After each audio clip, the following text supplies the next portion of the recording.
অত্যন্ত সংক্ষিপ্ত পরিসরে কিছুক্ষণ আলোচনা করতে চাই ইনশাআল্লাহ। আপনাদের কষ্ট হবে না তো? কিছুক্ষণ সময় যদি আপনাদের কাছ থেকে চেয়ে নিই, আপনারা দিতে পারবেন ইনশাআল্লাহ? চলেন সরাসরি কুরআনুল কারীমের কাছে চলে যাই। আপনাদের সম্মুখপানে পবিত্র কালামুল্লাহ শরীফের 114টি সূরার মধ্যে 22 নম্বর সূরাটির নাম হলো সূরা হজ। এটি বিশ্বনবীর মাদানী জিন্দেগিতে নাজিল হয়েছিল। এর আয়াত সংখ্যা হলো 78টি, এর রুকু হলো 10টি। আপনাদের সম্মুখপানে সূরা হজের 32 নম্বর আয়াতে কারিমা তেলাওয়াত করেছি। সরল অনুবাদ বলছি। আল্লাহ পাক বলছেন যালিকা ওয়া মান ইউআযযিম, এটা আসল ব্যাপার, এটাই হলো প্রকৃতি ব্যাপার।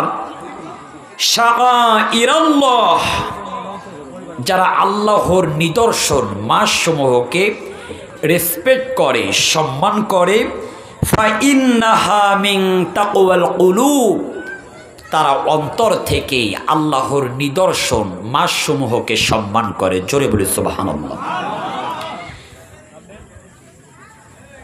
কোথা থেকে সম্মান করে? তাকওয়া থেকে, কুলুব অন্তর থেকে।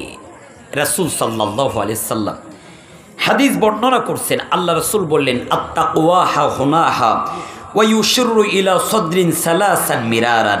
নবীজি সাল্লাল্লাহু আলাইহি ওয়াসাল্লাম তিনি বলছেন তাকওয়ার কেন্দ্রস্থল হলো বুকের ভিতরে, অন্তর থেকে। এই অন্তর থেকে খোদাভীতি অর্জন করতে হয়। ইমানদার আওয়াজ দিয়ে বলেন তো, তাকওয়া খোদাভীতি অর্জন করবে কোন জায়গা থেকে? অন্তর থেকে, তাকওয়া থেকে। প্রাণের ভাইরা আমার, যেহেতু আরবি 12টি মাসের মধ্যে প্রথম মাসের নাম হলো মুহররম মাস, আর আজকের মুহররম মাসের 10 তারিখ, মুহররম মাস আশুরা উপলক্ষে আজকের এই তাফসীরুল কুরআন মাহফিলের আয়োজন করা হয়েছে। আজকের আশুরা সম্পর্কেই আলোচনা হবে। তার আগেই মুহররম অথবা আশুরার কয়েকটি হাদিস থেকে আশুরার বরকতার ফজিলাতের কথা বর্ণনা করতে চাই। নবীজি আমার বললেন, 1 নাম্বার মুহররম অর্থাৎ আশুরার বরকত। আল্লাহর নবী আমার বলছেন আফদালুস সিয়ামি বা'দা রমাদান শাহরুল্লাহিল মুহররম। নবীজি আমার বলেন রমজান মাসে রোজার পর সর্বশ্রেষ্ঠ যে রোজা, সেই রোজার নাম হলো আশুরা রোজা, মুহররমের রোজা। এই মুহররমের রোজার গুরুত্ব আল্লাহর নবী এত বেশি বেশি দিয়েছে। আল্লাহর নবীর সাহাবীরা আমার বলেন মুহররমের রোজার ব্যাপারে, মুহররমের ফজিলাতের ব্যাপারে নবীজি আমার এত বেশি হাদিস বর্ণনা করেছেন।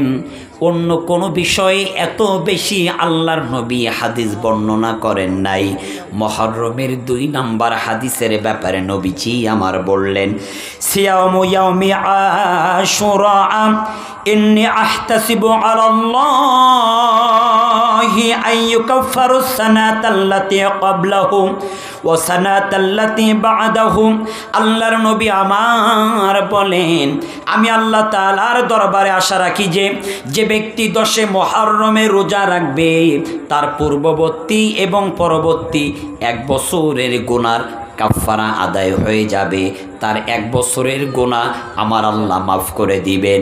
মুহররমের 3 নাম্বার ফজিলত আল্লাহর নবী আমার বললেন মান ওয়াসআ আলা ইয়ালিহি ফিন নাফাকাতি ইয়াউমা আশুরা ওয়াসআল্লাহু আলাইহি সাইরা সানাতি।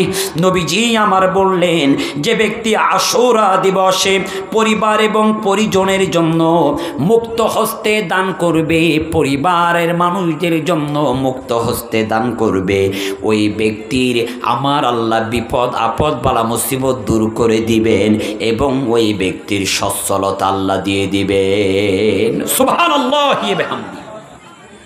এই জন্য মুহররমের রোজা ব্যাপারে রাসূল অনেক গুরুত্ব দিয়েছেন, অনেক গুরুত্ব দিয়েছেন। এবার আসেন, আমার বলার উদ্দেশ্য হলো আশুরা এবং মুহররমের ফজিলত। আশুরা আর মুহররম আর কারবালা কি, আজকের এর উপরে আলোচনা হবে। আল্লাহ পাক রব্বুল আলামিন সূরা আত-তাওবার মধ্যে চমৎকার বর্ণনা দিচ্ছেন, যেহেতু যালিকা ওয়া মান ইউআযযিম শাআইরাল্লাহ, আল্লাহর মাস সমূহকে সম্মান করতে হবে। কিসের সম্মান করা লাগবে? মাস সমূহে। এই মাসের ব্যাপারে আমার আল্লাহ এবার চমৎকার বক্তব্য দিচ্ছেন। ইন্না ইদ্দাতাশ শুহুরি ইনদাল্লাহি ইসনা আশারা শাহরান ফি কিতাবিল্লাহি ইয়াওমা খালাকাস সামাওয়াতি ওয়াল আরদি মিনহা আরবাআতুন হুরুম। আল্লাহ বলছেন ইন্না ইদ্দাতাশ শুহুরি ইনদাল্লাহি ইসনা আশারা শাহরান ফি কিতাবিল্লাহ, নিশ্চয় আল্লাহর বিধান ও গণনা মাস আসমান জমিন সৃষ্টির শুরু থেকেই 12টি। তার মধ্যে 4টি মাস রয়েছে অত্যন্ত সম্মানিত মাস। কোন সেই 4টি? 1 নম্বর হলো জিলহজ, 2 নম্বর হলো জিলকদ, 3 নম্বর হলো মুহররম, 4র্থ নম্বর হলো রজব। এই রজব মাসের মধ্যবর্তী একটা রাত রয়েছে, হাদিসের পরিভাষায় যাকে বলা হয় লাইলাতুন নিসফি মিন শাবান, আর আমরা বাংলায় বলি শবে বরাত। আমরা বাংলাতে কি বলি? শবে বরাত। হাদিসের মধ্যে এসেছেন লাইলাতুন নিসফি মিন শাবান। এই 4টা মাসের মর্যাদা, গুরুত্ব আমার আল্লাহর কাছে অনেক বেশি, কিন্তু এর পাশাপাশি আরেকটা মাসের মর্যাদার কথা আল্লাহ বলেছেন, সেই মাসটা হলো রমজান মাস। এই মাসের মর্যাদার কারণ হলো হুদাল লিন্নাস ওয়া বাইয়িনাতিম মিনাল হুদা ওয়াল ফুরকান। এই মাসে কুরআনুল কারীম আমার আল্লাহ আপনার আমার নবীর উপরে, আখিরি জামানার পয়গম্বরের উপরে স্থান কাল পাত্র ভেদ অনুযায়ী যখন যেটার দরকার ঠিক সেই মুহূর্তে তখন জিব্রাইলের মাধ্যম দিয়ে নাজিল করেছেন রাসূলের উপরে। আমার আল্লাহ মনে করেছেন এখন নামাজের দরকার, জিব্রাইলের মাধ্যম দিয়ে নামাজের আয়াত নাজিল করেছেন। আল্লাহ মনে করেছেন এখন যাকাতের দরকার, জিব্রাইলের মাধ্যমে যাকাতের আয়াত নাজিল করেছেন। আল্লাহ মনে করেছেন এখন হজের দরকার, জিব্রাইলের মাধ্যমে নবীর কাছে হজের আয়াত নাজিল করেছেন। আমার আল্লাহ মনে করেছেন এখন জিহাদ ফি সাবিলিল্লাহর দরকার, আমার আল্লাহ জিব্রাইলের মাধ্যমে জিহাদ ফি সাবিলিল্লাহর আয়াত নাজিল করেছেন। আজকের দুঃখজনক হলেও সত্য, আপনার আমার বাংলাদেশ 56,000 বর্গ মাইলের বাংলাদেশ, 90% মুসলমানের বাংলাদেশে নামাজের রস করলে সমস্যা হয় না, রোজা রস করলে সমস্যা হয় না, হজের রস করলে সমস্যা হয় না। যখন আল্লাহর জমিনে আল্লাহর দ্বীন প্রতিষ্ঠার আন্দোলন করার কথা বলা হয়, জিহাদের কথা বলা হয়, এক শ্রেণীর মানুষের কলিজার মধ্যে গাত্রদাহ সৃষ্টি হয়। আল্লাহর কসম, জিহাদের কথা শুনলে যাদের কলিজার মধ্যে গাত্রদাহ সৃষ্টি হয় এরা নিঃসন্দেহে অবৈধ জারুর সন্তান ছাড়া আর কিছু হতে পারে না, কিছু হতে পারে না, কিছু হতে পারে না। ঠিক কিনা বলেন? ইমানদার কুরআনুল কারীমের প্রত্যেকটা আয়াত একেবারে পুঙ্খানুপুঙ্খভাবে মানবে। আল্লাহ বলছেন, হে পৃথিবীর মানুষ শোনো, 4টি মাস সম্মানিত, জিলহজ, জিলকদ, মুহররম, আর একটা হলো রজব মাস। খবরদার, ফালা তাজলিমু ফিহিন্না আনফুসাকুম, এই মাসগুলোতে তোমরা তোমাদের নিজেদের উপরে জুলুম করবা না, নিজেদের উপরে জুলুম করবা না।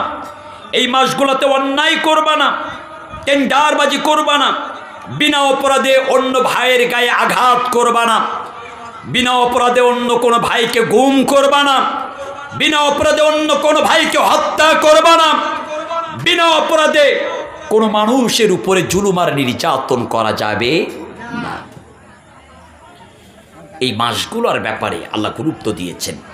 এবার আসেন, আমরা মনে করি মুহররম মাস আসলেই শুধু কারবালা রজ হবে, হুজুর মঞ্চে বসে কারবালা রজ করবে, আর শ্রোতারা চোখের পানিতে দাড়ি ভিজায়ে বুক ভিজায়ে কান্না করতে করতে বাড়ি যাবে।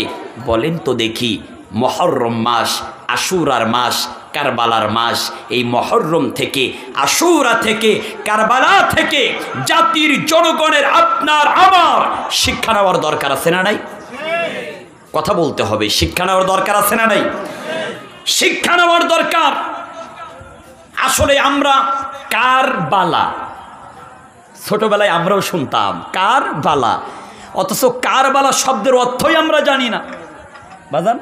অথচ আমরা মুহররম পালন করি, আশুরা পালন করি, কারবালার শব্দের অর্থই কি এটাই আমরা জানি না। আমি যদি প্রশ্ন করি কারবালা শব্দের অর্থ কি, হয়তো অনেকেই বলতে পারবেন না। চলেন না, কারবালা কয়টা শব্দ হলো? কারবালা, ভালো করে মনে রাখবেন। কারবালা, কার শব্দের অর্থ হলো স্থান বা জায়গা, আর বালা শব্দের অর্থ বিপদ, মুসিবত, দুঃখ, দুর্দশা।